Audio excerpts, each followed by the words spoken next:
Assalamualaikum warahmatullahi wabarakatuh. Kita masuk ke minggu ke-5. Kita akan bahas tentang perbankan. Seperti yang kita tahu bahwa dalam investasi itu sangat terkait dengan perbankan. Ada beberapa produk-produk investasi yang dijual atau ditawarkan oleh perbankan, dan juga sometimes perbankan juga berada di pihak sebagai broker atau penjual dari produk-produk investasi yang dikeluarkan oleh pemerintah maupun yang dikeluarkan oleh perusahaan swasta. Jadi hari ini kita akan kupas tuntas tentang perbankan. Oke, secara definisi, bank adalah suatu lembaga perantara keuangan atau financial intermediary, ya, dari kata-kata intermediate. Intermediate itu adalah perantara, mediasi ya, intermediasi antara pihak-pihak yang memiliki kelebihan dana atau surplus of fund, uangnya itu surplus, dengan pihak-pihak yang memerlukan dana. Jadi gampangannya adalah bank itu adalah perantara bagi orang-orang yang punya kelebihan uang dan kekurangan uang. Ya. Oke, selanjutnya ini adalah proses intermediasi keuangan. Perlu teman-teman tahu bahwa lembaga intermediasi keuangan itu bukan cuma perbankan aja, tapi ada juga lembaga keuangan tapi non-perbankan, seperti dana pensiun. Sama, dia juga menghimpun dana dari masyarakat, tapi dia fungsinya lain. Fungsinya untuk dana pensiun. Tapi dia juga mengelola uang dari masyarakat tersebut. Terus kemudian perusahaan efek itu seperti IPOT, Reliance, ya. Terus perusahaan asuransi juga sama, dia menghimpun dana, reksadana pun sama, ya. Oke, teman-teman lihat siklusnya ini. Unit surplus adalah masyarakat atau perusahaan yang memiliki kelebihan dana, sedangkan unit defisit sebaliknya, yaitu masyarakat yang kekurangan dana. Unit surplus ketika dia uangnya berlebih gitu ya, dia akan melakukan cash outflow. Nah, dalam bentuk tabungan. Nah, tabungan ini biasanya di bank ya, bisa dalam bentuk deposito, bisa dalam bentuk tabungan biasa, tabungan haji, dan lain sebagainya. Nah, itu biasa di bank umum atau BPR. Atau bisa juga, dia menabung, tapi menabungnya untuk dana pensiun. Dan menyetor untuk perusahaan asuransi dan lain sebagainya. Terus kemudian untuk pihak bank yang sudah memperoleh uang dari pihak unit surplus tadi didistribusikan ke pihak-pihak yang membutuhkan dana atau unit defisit atau dikreditkan gitu ya. Tentu dengan jumlah imbalan bunga tertentu. Itu untuk bank umum, BPR seperti itu. Sedangkan dana pensiun kan mengelola uang pensiun karyawan ya, masyarakat gitu. Nah, uangnya tersebut diinvestasikan oleh dana pensiun ini tadi gitu. Diinvestasikan supaya nanti uangnya itu bisa nambah gitu loh, sehingga tidak tergerus oleh inflasi. Nah, dana pensiun, gimana caranya dana pensiun mendapatkan uang? Ya bisa dia bisa melakukan kredit, dia bisa berinvestasi di saham dan lain sebagainya pun semuanya sama. Terus kemudian unit defisit. Unit defisit ini seperti contohnya perusahaan gitu ya, PT. Jika mungkin ketika PT tadi dia udah berutang di bank tapi ternyata kurang banyak, kurang cukup gitu ya, atau enggak dia udah terlalu sering pinjam di bank dan bank akhirnya nggak mau minjemin lagi gitu. Ada pilihan lain pihak yang defisit ini tadi, perusahaan tadi, untuk melakukan atau pinjam di pasar modal. Dalam hal ini bisa aja mengeluarkan atau menerbitkan saham dan obligasi di Bursa Efek Indonesia. Jadi intinya dia harus membuat perusahaannya TBK dulu supaya dia bisa menerbitkan saham gitu ya. Nah, sekuritas primer ini artinya menjual saham di pasar pertama. Maksudnya pasar pertama adalah jadi dari pihak perusahaannya menerbitkan ke tangan pertama atau kulaan pertama kalinya. Biasanya itu dibeli oleh bank umum, BPR, dana pensiun, dan lain sebagainya. Ya, bank umum dipakai buat apa?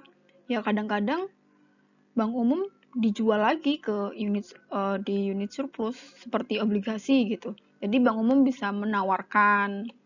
Terus kemudian contohnya dana pensiun. Dana pensiun bisa juga dia investasi membeli sahamnya di sekuritas primer seperti itu. Terus kemudian sekuritas sekunder itu adalah saham atau surat berharga yang sudah diperjualbelikan lebih dari sekali. Jadi transaksinya udah lebih dari sekali, bukan dari tangan pertama. Makanya namanya sekuritas sekunder. Kalau udah di sekuritas sekunder, yang namanya saham itu bisa berpindah-pindah antara investor satu ke investor yang lain. Gitu aja terus gitu ya. Gitu. Nah, dalam proses intermediasi keuangan, yang perlu diperhatikan oleh unit surplus adalah likuiditas. Likuiditas adalah dalam hal ini apakah uang dia itu bisa serta-merta diambil apabila dibutuhkan. Kalau memang dia rasa saya nggak terlalu butuh uang ini, ya udah berarti dia investasikan aja bukan di tabungan atau di deposito, tapi mungkin lebih jangka panjang seperti obligasi dan saham. Jadi itu terkait dengan apakah saya butuh dana itu apakah saya butuh menyimpan uang ini likuiditasnya tinggi apa enggak gitu. Terus selanjutnya keamanannya gimana? Jadi tentu yang harus dipilih adalah lembaga-lembaga keuangan yang sudah jelas terdaftar di OJK, diawasi oleh OJK. Kalaupun menabung di bank atau deposito ya kalau bisa yang dijamin oleh LPS atau lembaga penjamin simpanan. Terus selanjutnya convenience.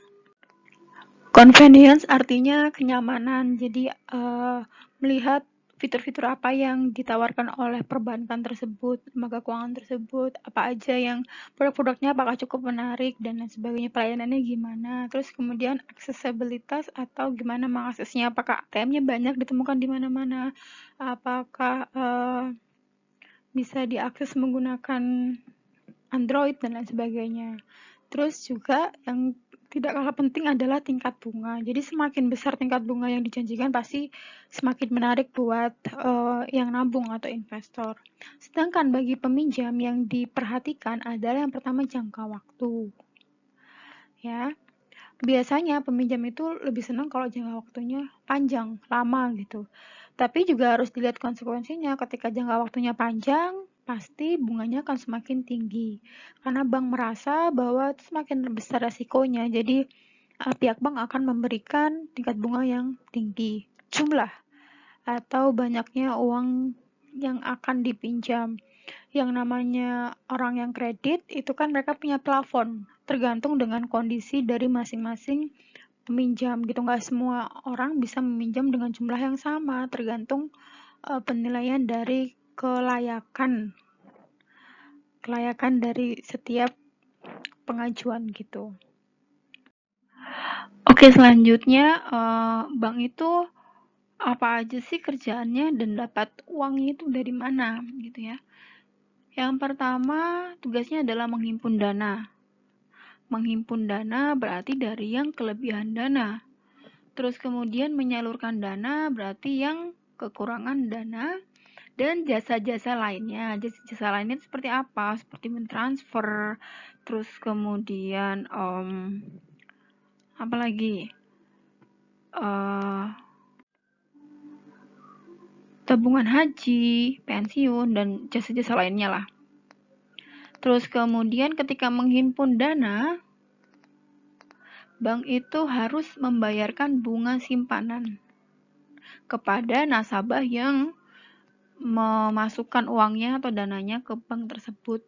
Sedangkan untuk yang menyalurkan dana, berarti bank menerapkan sejumlah bunga untuk pihak peminjam itu membayarkannya, namanya bunga pinjaman atau kredit.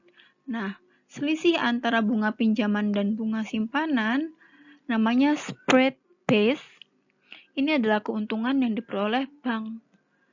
ya, karena telah mempertemukan antara yang butuh sama yang kelebihan uang. Jadi bank berhak mendapatkan fee. Nah, fee-nya dari mana? Dari selisih antara bunga pinjaman dengan bunga simpanan. Jadi udah pasti bunga pinjaman udah pasti lebih besar daripada bunga simpanan. Ya. Terus selanjutnya bank dapat uang dari mana lagi? Dari jasa-jasa lainnya. Biaya-biaya seperti biaya administrasi, terus kemudian mungkin biaya buat ATM, biaya kartu kredit, terus kemudian transfer ke sana, transfer ke sini, itu masuk ke fee base. Industri perbankan ini sendiri memiliki peran yang sangat penting bagi pertumbuhan ekonomi Indonesia dan mengembangkan dunia usaha, dan secara jangka panjang dampaknya bisa mengurangi tingkat pengangguran ataupun kemiskinan di Indonesia. Gampangannya, ketika bank itu menghimpun dana dari masyarakat yang kelebihan uang, terus kemudian menyalurkannya kepada pihak atau masyarakat atau pengusaha yang membutuhkan uang, dengan begitu dunia usaha di Indonesia akan semakin maju. Ketika dunia usaha semakin maju, wirausaha semakin banyak, maka akan membantu pengangguran semakin kecil dan kemiskinan juga akan semakin kecil. Selain itu juga bisa membantu penyaluran kredit konsumer. Kredit konsumer dalam hal ini adalah kredit yang bukan digunakan untuk bisnis tapi kredit untuk konsumsi. Contohnya ketika ada kredit buat beli mobil gitu, ya bisa membantu orang yang pengen membeli mobil gitu. Jadi ini akan mendorong peningkatan permintaan masyarakat atas produk dan jasa dari dunia usaha, sehingga ya orang yang perusahaan yang buat mobil juga nggak sampai bangkrut karena terus ada permintaannya kayak gitu. Oke. Peran perbankan. Peran perbankan itu ada 3. Yang pertama sebagai lembaga kepercayaan atau agent of trust, karena lembaga keuangan atau perbankan ini kan ada di tengah-tengah gitu, pihak di tengah antara pihak yang kelebihan uang sama yang kekurangan uang. Jadi dia harus bisa menjadi lembaga yang bisa dipercaya, apalagi terkhusus untuk orang atau pihak yang kelebihan dananya untuk mempercayakan dananya ke perbankan untuk disalurkan kepada pihak-pihak yang defisit dana. Begitupun juga dengan pihak defisit dana juga perlu kepercayaan kepada pihak bank apakah aman gitu untuk meminjam dana dari perbankan. Maka dari itu selalu ada pengawasan. Pengawasan itu bisa dari internal, yaitu Bank Indonesia sebagai rumah dari semua bank yang ada di Indonesia. Yang kedua, pengawasannya dari OJK atau Otoritas Jasa Keuangan. Sedangkan yang kedua, agen pembangunan negara, ini seperti yang sudah dijelaskan sebelumnya, bahwa peran perbankan itu secara makro bisa membantu perekonomian negara. Jadi seperti efek domino. Jadi ketika dana disalurkan dengan baik, terus kemudian wirausahanya meningkat, terus kemudian penganggurannya akhirnya menurun dan lain sebagainya. Jadi efeknya domino. Terus yang terakhir, pemberi layanan atau agent of service. Dalam hal ini banyak sekali transaksi-transaksi dan kegiatan-kegiatan ekonomi yang sangat memerlukan perbankan, seperti transfer, terus kemudian apalagi investasi dan lain sebagainya. Itu kan memang butuh peran perbankan. Selanjutnya, jenis-jenis bank menurut Undang-Undang Republik Indonesia Nomor 10 Tahun 98. Yang pertama ada Bank Sentral atau Bank Indonesia. Jadi ini adalah pusat dari semua bank-bank yang ada di Indonesia. Nah, biasanya setiap negara itu punya satu induk bank atau bank sentralnya gitu. Jadi kalau bank sentral Cina ya ada sendiri, bank sentral Jepang ada sendiri. Nah, terus kemudian kumpulan dari bank-bank masing-masing negara itu ada Bank Indonesia. Bank Dunia, Bank Indonesia. Terus kemudian yang kedua ada bank umum. Yang ketiga ada bank pengkreditan rakyat. Kalau bank sentral adalah bank yang bertugas untuk memelihara agar sistem moneter berjalan atau bekerja secara efisien, sehingga dapat menjamin tercapainya tingkat pertumbuhan kredit atau uang yang beredar sesuai dengan yang diperlukan untuk mencapai pertumbuhan ekonomi tanpa mengakibatkan inflasi. Gampangannya adalah bank sentral ini punya tugas untuk memelihara sistem moneter yang ada di Indonesia. Apakah bekerja secara efisien atau enggak? Kalau efisien berarti inflasi tidak terlalu tinggi di suatu negara, gitu. Tapi kalau tidak efisien bisa jadi inflasi terlalu tinggi. Nah, kebijakan-kebijakan penetapan bunga, kebijakan operasi pasar terbuka itu kebijakan moneter yang diberlakukan oleh bank sentral. Nah, bank sentral ini adalah penguasa moneter untuk mempengaruhi jumlah uang beredar dan kredit untuk mempengaruhi kegiatan ekonomi masyarakat. Maksudnya apa? Dan kredit karena bank sentral itu juga biasanya menentukan suku bunga pokok, ya. Jadi dia membuat suku bunga batas ambang gitu. Jadi ini sangat mempengaruhi kredit. Ketika bunga tinggi maka kredit akan semakin susah karena bunganya ketinggian, orang minjem nggak mau gitu ya. Terus selanjutnya bank umum. Kalau bank umum itu bank yang melaksanakan kegiatan usaha secara konvensional maupun secara prinsip syariah yang dalam kegiatannya memberikan jasa dalam modalitas pembayaran. Ya. Terus kemudian bank umum dapat dibedakan menjadi dua. Bank umum konvensional dengan falsafah bunga atau interest sebagai imbal hasilnya, sedangkan kalau yang kedua adalah bank umum syariah dengan falsafah bagi hasil. Oke, selanjutnya adalah jenis-jenis bank umum. Jadi kalau jenis-jenis bank umum itu dibagi menjadi dua, bank pemerintah dan bank swasta. Jadi ini berdasarkan kepemilikannya. Kalau bank pemerintah udah pasti dimiliki oleh pemerintah, sedangkan kalau bank swasta oleh pihak swasta. Kalau bank pemerintah dibagi menjadi dua, yaitu pemerintah pusat dan pemerintah daerah. Kalau pemerintah pusat, itu berarti yang memiliki adalah negara gitu ya, seperti BUMN gitu. Seperti Bank BRI, Bank Mandiri, Bank BNI, Bank BTN. Sedangkan kalau pemerintah daerah itu dimiliki oleh daerah masing-masing seperti Bank Jatim, Bank Papua, Bank Sulbar, dan lain sebagainya.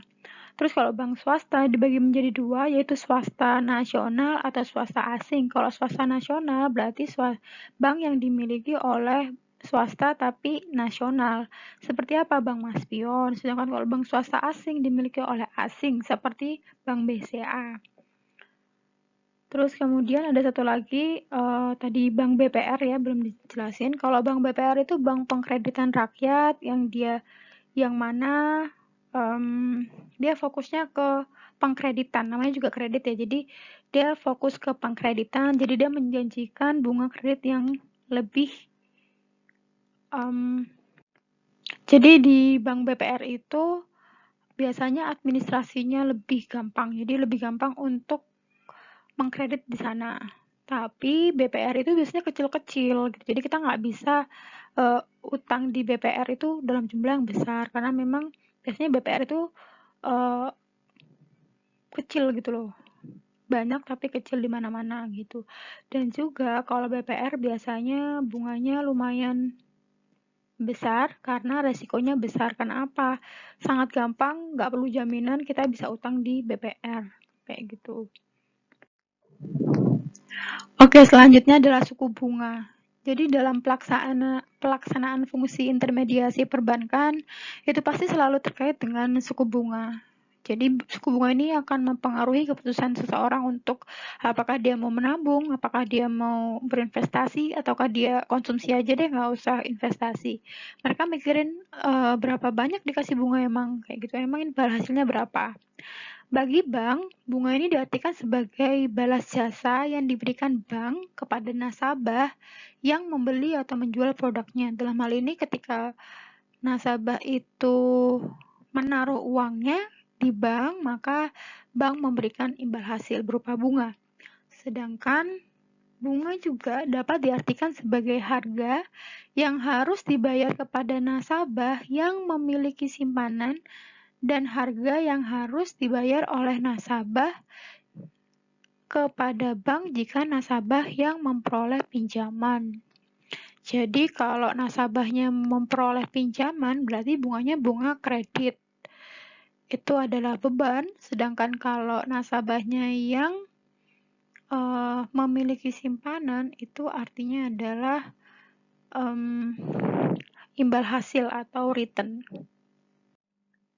Oke, jenis-jenis bunga. Bunga itu ada 4. Yang pertama flat rate. Dari namanya flat berarti rata.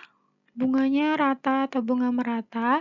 Jumlah bunga yang dibebankan setiap bulan adalah tetap dan dihitung dari jumlah pokok awal pinjaman. Jadi kalau bunganya 10%, 10%, terus dan ngitungnya dari total pinjaman atau pokok awal pinjamannya berapa. Sedangkan kalau sliding rate atau bunga menurun, yaitu pembebanan bunga setiap bulan dihitung dari sisa pinjamannya, sehingga secara hitung-hitungan nilainya itu pasti setiap bulan menurun seiring dengan turunnya pokok pinjaman. Jadi bunganya tetap nih 10%. Utangnya 10 juta. Terus kemudian setiap bulan kan dicicil. Yang tadinya 10 juta, tinggal 9 juta, sisa 8 juta, 7 juta. Nah, perhitungannya adalah bunga tadi dikalikan dengan sisa dari pembayaran. Jadi nggak selalu 10% kali 10 juta, nggak 10% kali 9 juta. Terus bulan berikutnya 10% kali 8 juta. Sampai terakhir 10% kali 1 juta. Jadi anggapannya bunganya jadi menurun. Terus kemudian annuity rate atau bunga anuitas, yaitu suku bunga efektif, yaitu besar bunga yang dibebankan pada setiap angsuran kredit bulanan, dihitung secara matematis sehingga total angsuran setiap bulan nilainya selalu sama dan beban bunga dihitung dari sisa pinjaman setiap bulan. Annuity rate ini biasanya digunakan untuk ketika minjem buat KPR, itu biasanya pakai bunga anuitas. Selanjutnya adalah floating rate atau bunga mengambang, yaitu bunga dibebankan berdasarkan besar kecilnya bunga kredit dikaitkan dengan bunga yang berlaku di pasar. Jadi nggak pasti tuh 10% nggak pasti terus sampai jatuh tempo, nggak. Tapi tergantung di pasar bunganya sekarang berapa, nah kita ikut itu. Bunga yang dibayar setiap bulan tergantung suku bunga pasar pada bulan tersebut. Jadi lebih tidak pasti. Keuntungannya ketika bunga itu rendah, jadi kita ikut rendah juga bayarnya gitu. Terus selanjutnya adalah faktor-faktor yang mempengaruhi proses penetapan tingkat suku bunga bank. Kita tahu bahwa tingkat suku bunga bank setiap bank itu beda-beda. Walaupun biasanya perbedaannya nggak jauh signifikan ya, tapi berbeda, entah itu 1%, 0,5%, 2% gitu, tapi biasanya ada bedanya gitu. Nah, apa aja sih yang mempengaruhi proses penetapan tingkat suku bunga tersebut gitu? Biasanya tingkat suku bunga itu udah ditetapin memang oleh Bank Indonesia, tapi biasanya cuma pakem-pakemnya aja, minimalnya aja gitu. Tapi pihak-pihak bank masih tetap boleh memodifikasi tingkat suku bunganya. Nah, faktor yang pertama adalah kebutuhan dana. Biasanya semakin banyak dana yang contohnya semakin banyak dana yang mau kita tabung, maka bunganya akan semakin besar. Sama seperti kalau kita depositonya cuma 10 juta, ya pasti bunganya lebih kecil. Tapi kalau kita depositonya 500 juta, biasanya akan dijanjikan bunga yang lebih besar. Karena dianggapnya nasabah sudah menerima resiko yang besar juga naruh uang sebanyak itu di bank. Sehingga sebagai imbal hasilnya diberikan bunga yang besar. Begitupun ketika menyalurkan uang. Ketika menyalurkan uang juga sama. Ketika kita minjem uang sedikit sama minjem uang banyak, pasti bunganya akan lebih besar yang minjem uang banyak. Yang kedua adalah persaingan. Persaingan berarti antar bank ya. Jadi ya pasti yang paling tinggi bunganya akan paling kompetitif untuk pihak yang akan menabung, sedangkan yang bunganya rendah untuk kredit pasti akan sangat kompetitif untuk nasabah-nasabah yang ingin kredit. Terus selanjutnya kebijakan lembaga negara seperti OJK dan LPS, ini berarti dari pemerintah. Terus kemudian target laba yang diinginkan, semakin besar target laba yang diinginkan, pasti suku bunganya akan ditarget semakin besar. Sehingga spreadnya atau selisih antara bunga pinjaman sama bunga tabungan itu semakin besar. Terus kemudian jangka waktunya, semakin lama jangka waktu meminjam atau menabung, pasti bunganya akan semakin besar. Kualitas agunan, agunan ini dalam hal ini adalah jaminan. Kalau jaminannya semakin besar, ya bunganya semakin kecil. Kalau nggak ada agunan atau nggak ada jaminan, ya bunganya akan semakin besar. Karena kalau nggak ada jaminan, berarti resikonya besar. Kalau resikonya besar, ya pihak bank karena mengambil resiko tersebut, dia akan menetapkan bunga yang besar untuk meminjam. Reputasi perusahaan. Reputasi perusahaan berarti ya kalau perusahaannya bagus, suku bunganya biasa bisa kecil. Karena ya resikonya kecil, resiko bangkrutnya kecil, resiko citranya jelek kecil, dan lain sebagainya. Yang terakhir, hubungan baik. Hubungan baik ini artinya kalau sudah lama jadi nasabah gitu, terus kemudian udah beberapa kali pinjem, itu pasti suku bunga biasanya bisa lebih menyesuaikan gitu ya. Selanjutnya sumber-sumber dana bank. Sumber dana bank itu ada 3, dari bank itu sendiri, dari masyarakat, dan dari lembaga lainnya. Kalau dari bank itu sendiri, biasa yang pertama itu diperoleh dari setoran modal di awal dari pemegang saham. Jadi kalau yang punya adalah Khairul Tanjung, ya berarti setoran modalnya itu dari Khairul Tanjung pertama berapa? 1T, 2T gitu misalnya. Terus yang kedua, cadangan-cadangan bank dari cadangan laba tahun lalu. Kalau ada keuntungan tiap tahun, nah tiap keuntungan tersebut dimasukkan ke modal. Terus kemudian laba yang belum dibagi. Terus kemudian dana dari masyarakat jelas dapat dari mana? Dapat dari simpanan giro, simpanan tabungan, simpanan deposito. Terus kalau dari dana dan lembaga lainnya itu biasanya bisa dapat dari kredit likuiditas Bank Indonesia. Jadi dapat bantuan dari Bank Indonesia kalau memang bank itu kurang liquid. Jadi itu mencegah terjadinya kebangkrutan bank. Tapi tetap juga harus dibayar. Terus kemudian pinjaman antar bank. Ini berarti minjem antar bank. Terus yang ketiga, pinjaman dari bank-bank luar negeri. Sama, tapi bedanya yang di luar negeri. Yang keempat, surat berharga pasar uang. Ini artinya pihak perbankan mengeluarkan surat berharga yang kemudian ditawarkan ke masyarakat sehingga bisa mengumpulkan sejumlah dana.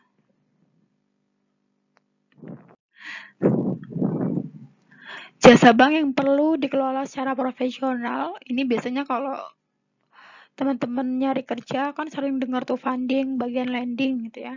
Kalau funding itu bagian menghimpun dana, yaitu gimana caranya ada cash inflow masuk ke perbankan atau ke bank gitu ya. Jadi biasanya ya sosialisasi, ayo menabung, ayo investasi, dan lain sebagainya. Jadi biasanya nyari nasabah untuk nabung. Sedangkan kalau lending itu menyalurkan dana. Biasanya itu ada di pasar-pasar gitu ya, di UMKM gitu. Terus kemudian lending itu dibagi menjadi 4. Yang pertama kredit investasi. Kalau kredit investasi itu biasanya kreditnya jangka panjang karena dipakai buat investasi. Contohnya seperti membuat proyek perkantoran. Nah, kalau utang buat investasi seperti itu kan balik modalnya lama. Nah, maka dari itu biasanya jangka panjang. Kalau jangka panjang biasanya bunganya juga lumayan besar. Yang kedua, kredit modal kerja. Kalau kredit modal kerja itu biasanya jangka menengah. Itu seperti dibuat beli buat modal kerja lagi gitu, buat berproduksi. Contohnya kalau Britok gitu ya, dibuat beli tepung, dibuat beli apa kan buat modal kerjanya dia gitu. Sedangkan kalau kredit konsumtif itu berarti dibuat konsumsi pribadi, nggak dibuat untuk menghasilkan suatu produk. Contoh kredit konsumtif apa ya? Membeli mobil, membeli HP, membeli rumah dan sebagainya, itu konsumtif pribadi. Sedangkan yang kelima kredit profesi. Kalau kredit profesi itu biasanya kredit yang diberikan kepada profesi-profesi tertentu. Contohnya seperti PNS, TNI, Polri, pegawai BUMN, atau enggak karyawan swasta dan lain sebagainya. Terus yang terakhir, jasa bank yang perlu dikelola adalah servis. Jasa-jasa banknya itu seperti transfer, kartu kredit, ATM, safe deposit box, pembayaran telepon, dan lain sebagainya. Selanjutnya adalah produk-produk simpanan perbankan. Yang pertama adalah ada rekening giro atau current account. Kalau rekening giro itu adalah satu produk perbankan berupa simpanan dari nasabah, perorangan maupun badan usaha, dalam rupiah maupun mata uang asing lainnya, yang penarikannya dapat dilakukan kapan saja selama jam kerja, tapi harus menggunakan warkat cek dan bilet giro. Bagi bank, giro itu merupakan dana murah karena imbalan bunga yang diberikan kepada giran merupakan bunga yang paling rendah jika dibandingkan dengan suku bunga simpanan lainnya seperti tabungan dan deposito. Sedangkan untuk ngambil itu kita butuh cek. Cek itu adalah surat berharga atau alat transaksi pembayaran yang diterbitkan oleh bank sebagai pengganti uang tunai. Cek dikeluarkan oleh pihak bank. Selanjutnya ada tabungan. Dia merupakan simpanan pada bank yang penarikannya sesuai dengan persyaratan yang ditetapkan oleh bank, bisa diambil kapan aja melalui buku tabungan, slip penarikan, kwitansi, dan kartu anjungan tunai atau ATM. Jadi nggak perlu pakai cek seperti bilet giro tadi. Terus kemudian sama seperti rekening giro, besarnya bunga tabungan tergantung dari pihak yang bersangkutan. Dalam praktiknya, bunga tabungan lebih besar daripada bunga dari jasa giro. Terus selanjutnya ada deposito. Kalau deposito adalah simpanan yang memiliki jangka waktu untuk jatuh tempo. Kalau tabungan tadi nggak ada jatuh temponya, terserah mau ngambil kapan. Sedangkan kalau deposito nggak bisa ada jangka waktunya. Penarikannya pun dilakukan sesuai jangka waktu tersebut. Jenis deposito pun beragam sesuai dengan keinginan nasabah. Dalam prakteknya, jenis deposito itu terdiri dari deposito berjangka. Kalau deposito berjangka itu yang seperti biasa ada jangka 3 bulan, jangka 6 bulan, jangka 1 tahun. Sedangkan kalau sertifikat deposito adalah deposito yang bisa diperjualbelikan. Walau belum jatuh tempo, tapi kalau teman-teman mau menjual ke nasabah lainnya boleh. Yang terakhir deposit on call. Kalau deposit on call itu deposito yang bisa dicairkan sewaktu-waktu. Cuma butuh waktu berapa hari gitu, tapi tetap boleh. Nah, umumnya jangka waktu dari deposito adalah 1 bulan, 3 bulan, 6 bulan, dan 12 sampai dengan 24 bulan.